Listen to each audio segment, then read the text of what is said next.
हरे कृष्णा। तो आजकल सामान्य लोगों का प्रश्न होता है कि कर्म और कर्म योग में क्या अंतर है। तो इस विषय में हम भगवत गीता के 18वें अध्याय के श्लोक संख्या 23, 24 और 25 इन 3 श्लोकों पर विचार करेंगे। तो इन 3 श्लोकों में भगवान ने 3 प्रकार के कर्मों का वर्णन किया है।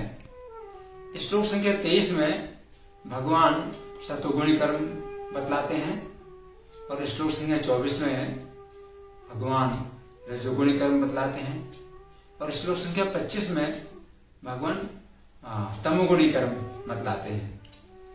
तो इन 3 प्रकार के कर्मों में जो सतोगुणी कर्म है वो कर्मयोग कहलाएगा और बाकी जो रजोगुणी कर्म और तमोगुणी कर्म है तो वही सामान्यतः लोग करते हैं। जो सतोगुणी कर्म है यानी कर्मयोग है वो इस कलयुग में संभव नहीं है। तो भगवान श्लोक संख्या 23 में जो सतोगुणी कर्म बतलाते हैं उसमें वे कहते हैं नियतम संग रहितम राग द्वेषतः कृतम अफल प्रेप्सुना कर्म तत्सात्विकम उच्यते। कि सतोगुणी कर्म में सबसे पहली आवश्यकता तो यह है कि ये नियतम होना चाहिए यानी स्वभाव नियत होना चाहिए। स्वभाव नियत का अर्थ है कि जो 4 प्रकार के वर्ण हैं ब्राह्मण क्षत्रिय वैश्य शूद्र, तो व्यक्ति अपने वर्ण को जाने और उस अपने वर्ण के अनुसार कर्म करे। जो 4 वर्ण हैं ये जन्म के अनुसार नहीं है। आजकल लोग ब्राह्मण क्षत्रिय वैश्य शूद्र जो 4 वर्ण मानते हैं वो जन्म के आधार पर मानते हैं कि क्षत्रिय परिवार में कोई है तो क्षत्रिय है, ब्राह्मण के परिवार में है तो कोई ब्राह्मण है, ऐसा नहीं है।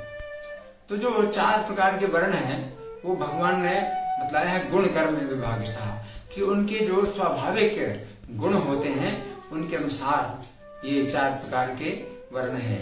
कि ब्रह्म कर्म स्वभावजम, ब्राह्मण के स्वाभाविक कर्म होते हैं क्या?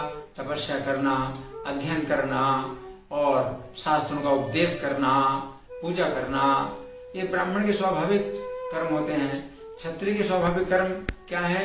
शौर्यम तेजो धृतराष्ट्रम, कि जिसमें युद्ध में उत्साह हो और युद्ध करने में पीछे ना हटे कोई व्यक्ति और शासन करने का स्वभाव हो, क्षत्रिय का होता है।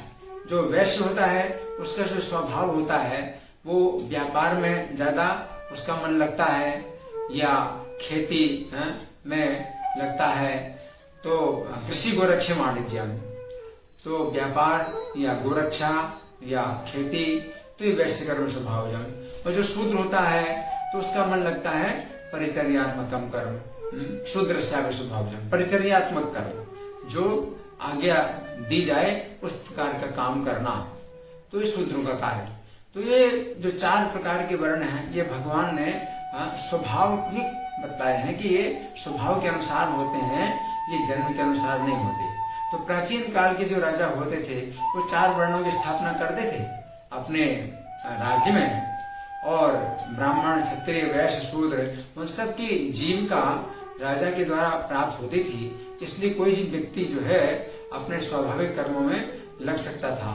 लेकिन चूंकि इस समय ना तो 4 प्रकार के वर्णों की स्थापना है, कोई नहीं जानता कि किस व्यक्ति का कौन सा स्वाभाविक वर्ण है और फिर स्वाभाविक वर्ण के अनुसार कर्म करने की भी कोई सुविधा नहीं है, क्योंकि हर व्यक्ति विपत्ति में है और हर व्यक्ति अपने पेट भरने के लिए, अपने जीविका उपार्जन के लिए कर्म कर रहा है। तो इस प्रकार से जो सात्विक कर्म है वो हो नहीं सकता, कलयुग में वो कर्मयोग नहीं हो सकता। रजोगुणी कर्म कैसा होता है? भगवान कहते हैं यत्तु काम्य सुना कर्म साहंकारेण वा पुनः क्रीते बहुलायासम तद राजसम दायितम। तो जो भौतिक कामना यानी इंद्रिय तृप्ति को सामने रख करके कर्म करता है या साहंकारेण वा पुनः या अहंकार पूर्वक कर्म करता है क्रीते बहुलायासम, जिसमें कि बहुत परिश्रम भी होता है, बहुत प्रयास भी होता है, लोभ होता है। तो इस प्रकार का जो कर्म है रजोगुणी कर्म है, तो ये कर्मयोग नहीं हो सकता। फिर तमोगुणी कर्म कैसा है? तो कलयुग में बहुत से लोग ऐसे भी हैं जो तमोगुणी कर्म करते हैं। तमोगुणी कर्म भगवान कहते हैं 25वें श्लोक में, अनुबंधम क्षयम हिंसाम अनपेक्षिता पौरुषम मोहादारभ्यते कर्म यत् तामसम उच्यते, कि जिस कर्म में परिणाम नहीं देखा जाता कि क्या परिणाम होगा और कितना उल्टा परिणाम होने वाला है, विचार नहीं करता। अनुबंधम क्षयम, और अपना भी कितना नुकसान होने वाला है उस पर विचार नहीं करता। हिंसाम, दूसरों की हिंसा, दूसरों को कितना कष्ट मिलने वाला है इस पर विचार नहीं करता। अनपेक्षित से पौरुषम, ये अपनी योग्यता पर विचार नहीं करता कि वो उस कर्म करने के योग्य है या नहीं है। मोहादारभ्यते कर्म, पागलपन से कोई व्यक्ति कर्म शुरू कर दे तो तमोगुणी कर्म है। तो सामान्यतः जो कर्म आजकल जो हो रहे हैं लोगों के, वो रजोगुण में होते हैं या तमोगुण में होते हैं, सत्वगुण में होता नहीं। तो इसलिए कर्मयोग संभव नहीं है कलयुग में। इसलिए भगवान गीता के 18वें अध्याय के 56वें श्लोक में कहते हैं, सर्वकर्माण्यपिशदा कुर्वाणो मन विपाश्रया। अब कर्मयोग तो नहीं हो सकता, तो भगवान क्या कहते हैं कि जो भी कर्म आपके जीविका के लिए है, जो आवश्यक कर्म है, आपके परिस्थितियों के अनुसार जो कर्म आ गया आपके सामने, उसको जब आप करते हैं तो सर्वकर्माण्यपिशदा कुर्वाणो मम विपाश्रया, मेरा आश्रय लेते हुए वो कर्म करे। तो कर्म करते हुए भी जो कृष्ण का स्मरण करे और कृष्ण के नामों का जप करे, मद विपाश्रया मद प्रसादादवाप्नोति शाश्वतम पदमव्ययम्, तो मेरी प्रसन्नता से उसको शाश्वत अविनाशी जो पद है वो प्राप्त हो जाएगा। यानी कृष्ण के धाम में हम जा सकते हैं जहाँ जन्म मरण का कोई संकट नहीं है। इस भौतिक संसार में हम जन्म लेते हैं, बार बार हमें मृत्यु प्राप्त होती है और अनेक प्रकार की योनियों में हमें शरीर प्राप्त होते हैं। तो भगवान गीता में जो बताते हैं तो वो सबसे सरल विधि भक्ति की है कि हम कृष्ण की भक्ति करें। तो कलयुग में बताया गया है कि केवल भक्ति ही संभव है और कोई दूसरा उपाय नहीं है। इसलिए भगवान कृष्ण जिन्होंने गीता का उपदेश दिया, वो कलयुग में आज से 550 साल पहले चैतन्य महाप्रभु के रूप में आए और उन्होंने हरि नाम संकीर्तन आंदोलन फैलाया कि हर व्यक्ति हरे कृष्ण मंत्र का जाप करे।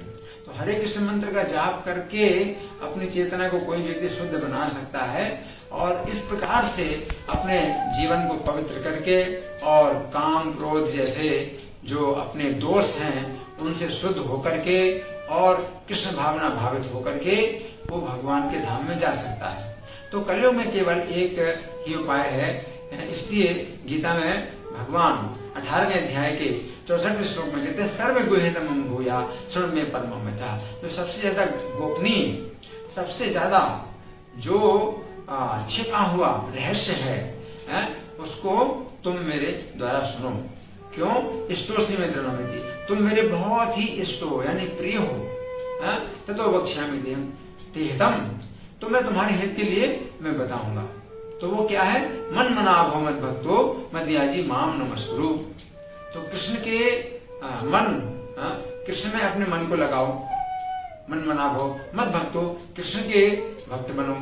मदयाजी, कृष्ण की पूजा करो। माम नमस्कुरु, कृष्ण को नमस्कार करो। माम में वैसे सत्यम ते प्रतिजाने प्रियोसमे।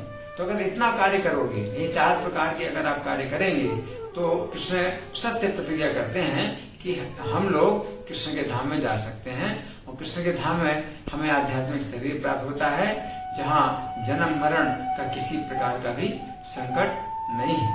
धन्यवाद। हरे कृष्ण।